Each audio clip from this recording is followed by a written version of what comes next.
I'm going to ask everybody to identify themselves every time they talk so that the person taking the minutes will be able to accurately reflect who's speaking and what they're saying.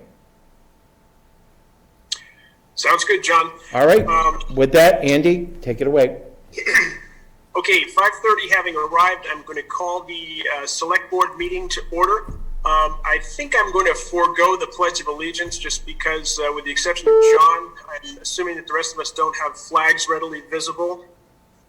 Our first order of business is going to be the organization of the board. And the first order of the organizational order is nomination of a chair and vice chairman. I nominate Andy for chair. Second. Okay, is there any discussion or other nominations at this point? I say let's keep it the way it is now with you and Dick. Right. I did speak to Dick earlier, and Dick said that he would be willing to continue as vice chair if that was the will of the board. But Okay. Well, the maker of the motion will permit that change with the addition of Dick. Yeah, I'll amend the second. okay, discussion. Hearing none. Those in favor? Aye. That appears to be a unanimous vote, Mr. Harrington. All right. Next, we have commission board representatives, and we've only listed two here. We have a Pittman.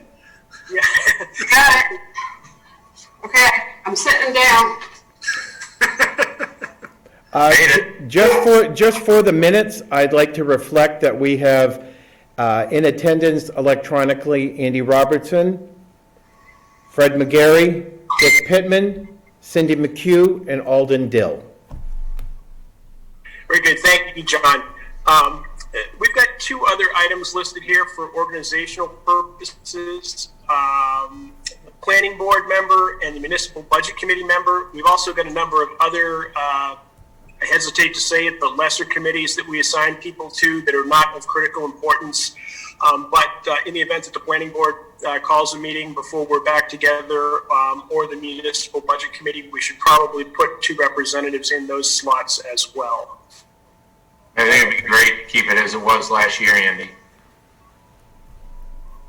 I think it would be great too, but I would certainly appreciate some help with the budget committee if anyone is interested in either sharing or being an alternate with me with regard to that. Need help on the budget committee, Andy. I can do that. That'd be good. Okay, that would be much appreciated. Definitely. Is there a second to Dick's motion? I was going to have Cindy make the motion since I was involved. No, we already did that, Dick. Oh, we Talk did? about something different. We're just talking about planning board and budget committee now. Oh, okay. Right. I'll make that motion. A second. Just a reminder to board members, when you talk, if you could identify who is talking, it would help the minute taker. Won't the minute taker be able to see our video, John? I'm joking. Oh, joking. yeah. You got me. All right, Cindy seconds it. Who made the motion, please? Richard. Okay. Richard did. Okay. Is there any further discussion? Hearing none. Those in favor? Favor. Okay, that appears to be a unanimous vote. If you aren't in favor, yell nay. So for the NBC, we have a split representative of between Andy and Alden. Is that correct? Yes. Okay. Yeah. Yeah, that's fine. And planning board? Would be Fred McGarry. All right. Is Dick going to still be the alternate? Yes. Okay. And that's all with the same vote? Yes. All right, thank you.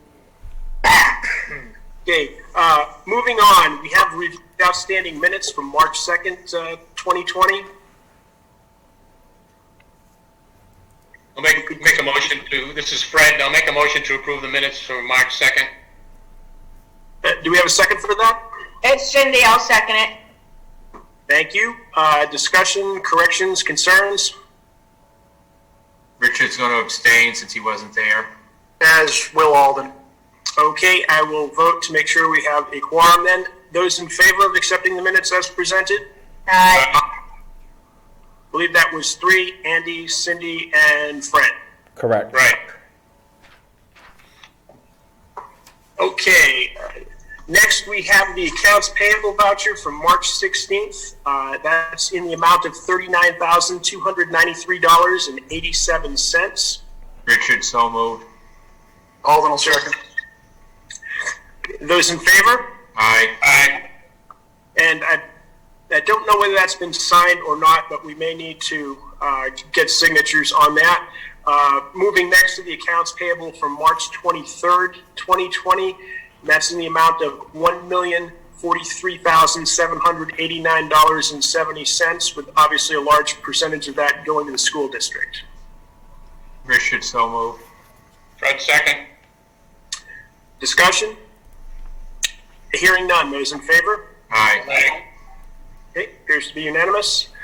Which leaves us with the payroll from March 11th, which includes Todd Carr and Mark Young. The gross is $9,000, and basically it is Todd Carr and Mark Young. It's $9,272.54 with a net of $6,041.25. Move to approve. Is Fred? Fred? Second. Fred motion, Cindy second? Yep. Discussion? Hearing none. Those in favor? Aye. That appears to be unanimous as well.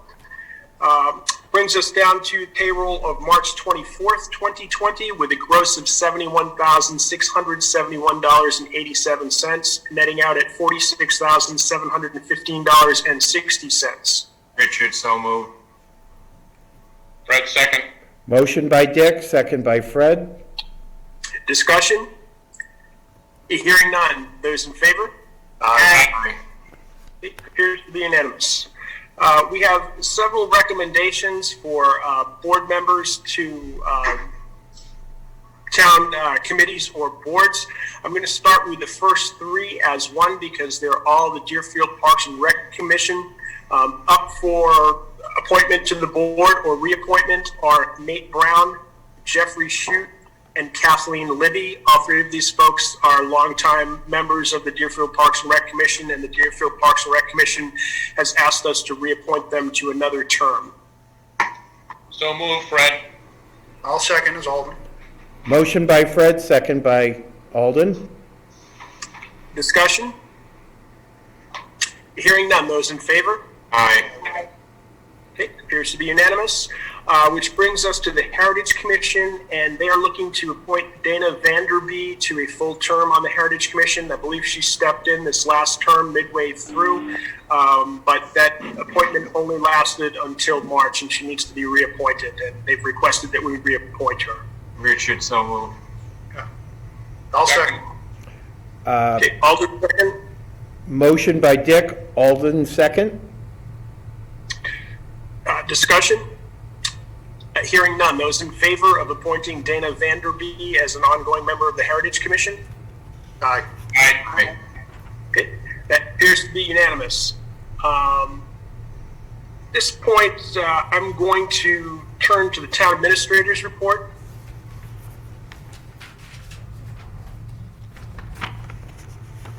If he has one. I do. Several items.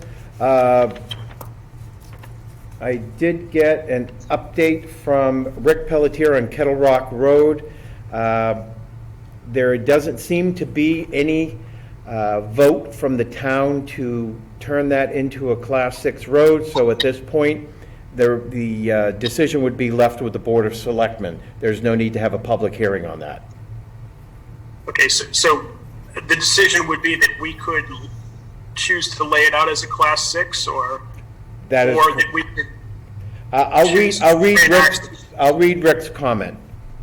After checking town road records, town meeting minutes, and conversation with Joanne Wasson, we find no mention of ever attempting to discontinue Kettle Rock Road. From what I can tell in the road map, Kettle Rock Road is still a town road closed because of non-maintenance in which it reverts to Class 6. Due to the fact a subdivision cannot be approved without a variance and Class 6 road waiver agreement, a second option, based on the intended size of the subdivision, it is within the selectmen/planning board's authority to accept the subdivision as scattered and premature and require the developer to upgrade the road to town standards, at which time the town would then start to maintain the road when complete. This would also alleviate complaints down the road as to why we don't maintain the road and residents pay the same taxes as other or potential suits. Okay, I'm assuming that if we opt for that, the improvement would not necessarily be the entire road, that the developer would only have to improve to their access? Yeah, typically what the planning board has done is it would require up through the frontage of all the lots involved in the subdivision. And then it would end at that point. We'd probably typically would end up requiring a turnaround at the very end, at where it ended up stopping. But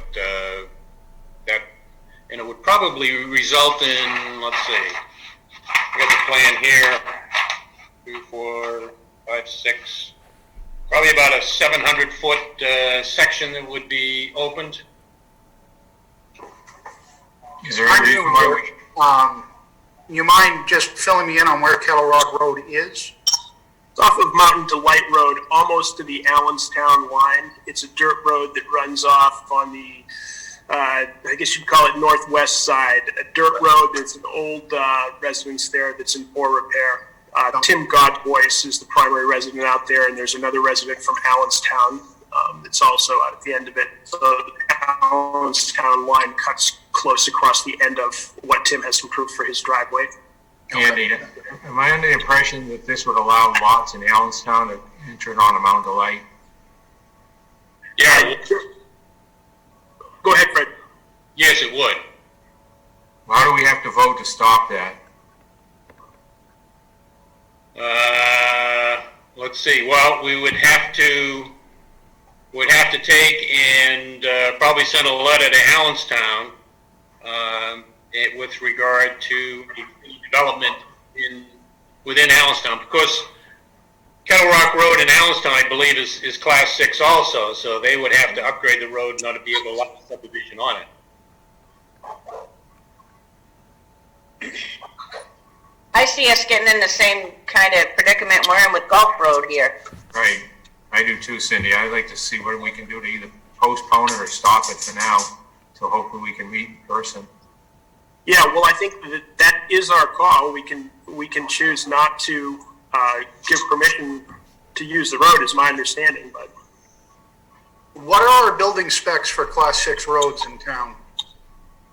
Well, if we were going to, this would end up being basically a subdivision road, and certainly from my viewpoint, we'd be looking for, and particularly with a number of lots that would potentially served in Allenstown, we'd be looking for probably a 24-foot wide paved road with 2-foot shoulders. Well, I meant, are you able to build a subdivision that size on a Class 6 road in Deerfield? If you brought up the specs Fred just said. Right.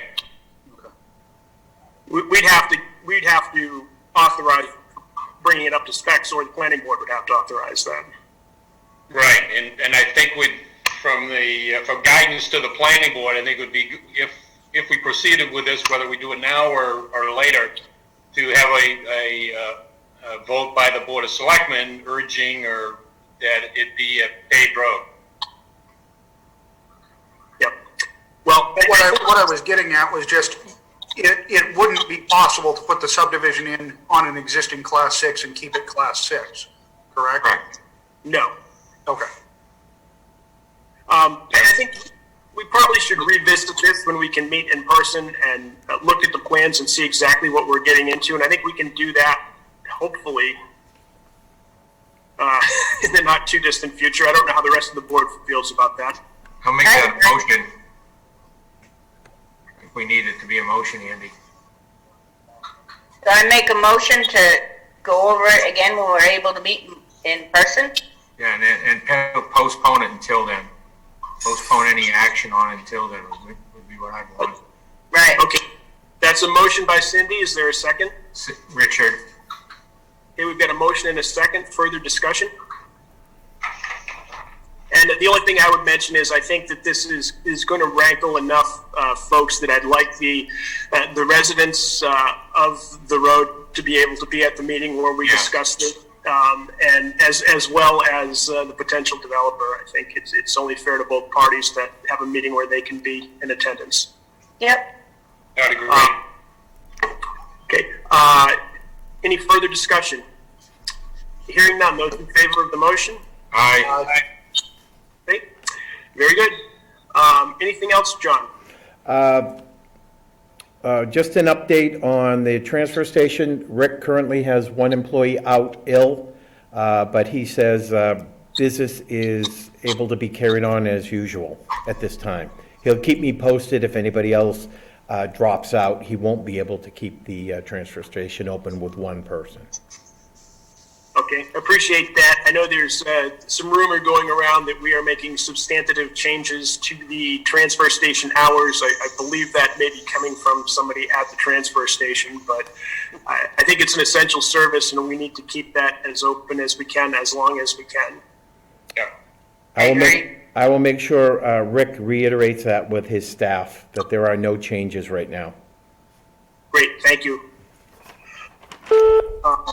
And one other item, we did have a minor flood down in the Parks and Rec Department. It was one of the bathrooms. It's been fixed. We've called in ServPro to have all of the water and mitigation taken care of, and also the carpet cleaned and sterilized. And a claim has been submitted to Primex, and we've already had a visit from an adjuster to take a look at it. So I'll keep you posted as things move forward.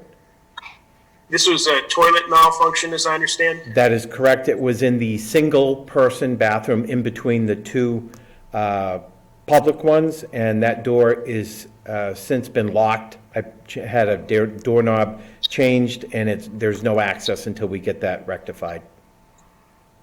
Good. Okay, moving along to new business. I believe everyone probably saw an email regarding the Ambrose property deeds, and let me find my crib notes here. But essentially, the Ambrose family has paid all back taxes, interest, and fees associated with the two parcels that were deeded, and we need to vote to sign the deeds on those two parcels, get them back on the tax rolls, and then we also need to sign those deeds fairly quickly, which I believe we could do by stopping in maybe one at a time, John's office, and signing a few days if that's possible. But I don't know if there are any questions about this, but I think it's in our best interest to get these. We've got our money from them. Let's get them back on the tax rolls as soon as we can. And my understanding is there's a delay in voting to sign these deeds that we could well miss out on at least 6 months worth of taxes. Having reviewed that, Andy, I'll make that motion to sign. Second, Cindy will second. Okay, great. We've got a motion, discussion. Hearing none. Those in favor of signing the two tax deeds so we can get them back on the tax rolls? Aye. Aye. And I also want to add, if there are any board members that may have difficulty coming into my office, I can certainly make arrangements to meet them at their house if that's more convenient with the deeds. That's big. Well, I think probably the best way to proceed, John, is as we stop in to sign them, if you could, as soon as you've got 3 signatures, maybe let everybody know. So, Okay, we can do that. all right, very good. Other new business the board wishes to discuss. Do we have any idea on the payables, what the sink Amazon was? Is that something John can get back to us? Say that again, Dick? Sink Amazon, it's like $3,000. On the accounts payable? Yes. Do you know which one it was, Dick? It was on the big one, the $1 million one, I believe. the 24th. I don't- 24th. You can send an email, John. I'm just curious if we were getting new computers or what that was. Okay, that Amazon, that's the big community bill from everybody ordering supplies. We get billed once a month, and that includes everybody's supplies. That's a $3,100 invoice. Thank you. Yep. Okay, other business. The only thing I would mention under other business is concerned citizen contacted me, and there are 2 open dug wells just off of Coffeetown Road on the dirt section. It's some land owned by John Fernald Jr. I made arrangements to try and get in touch with John. I haven't yet. If I don't get in touch with John, I may contact Rick Pelletier. They're about 10 feet deep. They've got hand-placed stone sides, and family was out walking with their kids in the woods practicing social distancing, and they were completely covered with leaves and came close to losing a kid into one. So they cleaned them off and marked them with saplings, but that's a vacant piece of property, and there is a little trailhead there, so I think that's probably worth investigating. As I said, if I can't get a hold of John Fernald, I'll get a hold of Rick Pelletier, see maybe if he could coordinate with Steve Rollins and see about getting something put on him. Great. Fill them in. Yeah. Any other business? As we're at the end of the agenda, I believe we have Denny Gregg on the conference call, and she'd like to make a short announcement to the board. I got one thing after that also. Okay. Nope, we'd be happy to hear from Denny. Go ahead, Denny. Denny, are you there? Yes, I am. Can you hear me? Can you hear Denny? Yes, we can. Go ahead, Denny. Okay, thank you. I wanted to give 2 quick updates. First of all, on the emergency management side, we have now continued to work with the state and conference calls on a variety of issues, including PPE, personal protective equipment, as well as other items, and those are efforts to secure more equipment for first responders, kind of gaining some momentum over the last few days, both from state as well as community efforts. So we appreciate the bit. On the other side, testing, the word is we're hearing improvement will be coming down, and they're doing a great deal of specific work in outreach to first responders, and all of that information has been out to our folks. There is also, in terms of putting on a little more of the welfare hat, we've been had our first Got Lunch, which is the school lunch program for community children that got underway this past Monday. We have food pantry that is this Friday from 10 a.m. to 12 noon. People who in town who are in need of food assistance are welcome to come, and families with children who need food assistance are also welcome to come to Got Lunch. To register for either of those programs, simply call 463-7800 or email deerfieldpantry@gmail.com. If you have trouble getting through to either of those contact points, simply call me at 463-8811 extension 10. We also appreciate there's been some wonderful volunteer responses in terms of outreach to vulnerable populations in town. The churches are doing a great job in terms of working with their folks. However, we do want to point out that if there is anyone in the community who is in need of regular contact, please don't hesitate to reach out to us, and I'm kind of the point number on that. So again, 463-8811, extension 310. If you would like to volunteer, you can also call into that number. So those are some of the things that we have going on and getting underway with respect to the COVID response. The website will be updated in the morning. We encourage people to take a look. There is some economic assistance information that will be on there, as well as the latest links to updated information surrounding what to do if you are in need of information about COVID-19. And again, the most important link for community members is to call 211. If you are feeling some flu-like symptoms, please call, and you do not have your own healthcare provider, you can reach out to 211 for information about that. And that is kind of the latest on that front. Thank you. Great. Thank you, Denny. You are now unmuted. Okay, Dick, did you have something you wrote down? Yeah, I just want to make sure a thank you note gets sent out. We had a kind couple donate gloves and masks to the police, rescue, and fire this morning. Cindy has more details from Tony Leeds and his wife from town had them in stock and donated them. Wonderful. You very definitely send them a thank you letter. Andy, I'd like to say Tracy Pike from Deerfield Dentistry also donated some masks and shields and the hand sanitizer to us too. Great. And Johnny's has gift certificates down there for anybody who's being affected by this, or they can go down and take a gift certificate off the counter and order some dinner or lunch. There's a bunch of them down there, and people can come down and help themselves. Yep. I did see that. Thank you, Cindy, for adding that. And we very definitely want to get recognition out to the folks that have donated, in that manner. One other thing, Andy, if I get a second. Yeah. I went over to Plastow the other day, and both Chester and Atkinson have signs out in front of their town halls with the 211 info.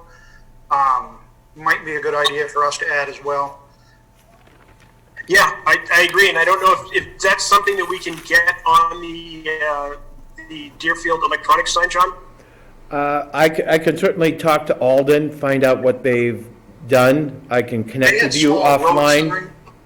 They had small road sign type things. I'm just afraid that trying to read that scrolling small font is kind of... I'm thinking perhaps we could put it on the larger white sign, but I'll talk to you offline and find out what the messaging is and see if we can get it up there.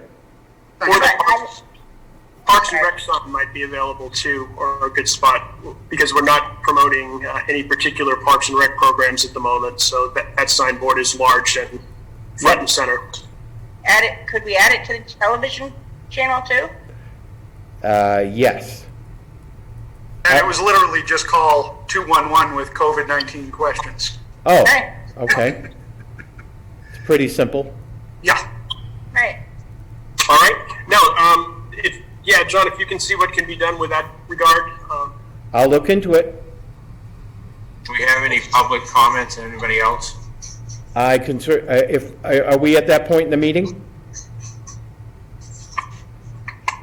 Yeah, I think if there's no other business, I would move to citizens' comments if you have citizens present. Let me check online. For the people calling in, are there any people that would like to make public comments at this time?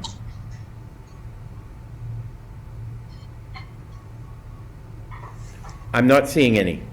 I'm not hearing any. Okay, I would entertain a motion to adjourn.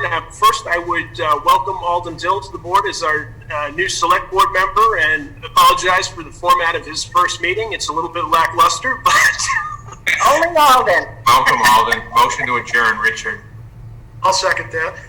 Alden Dill on the second. All those in favor? Aye. Thank you, Very good. Richie, for a great job. Thank you, John, for putting this together for us, and I appreciate you all making the effort to hook in. You're welcome. Have a good night, everyone. John, I'll stop in tomorrow and sign that. Sounds good. Thank you, Derek. Thanks, guys. I will coordinate with people when it's someone has left and signed so that we're not gathering. Thanks, John. All right. Okay.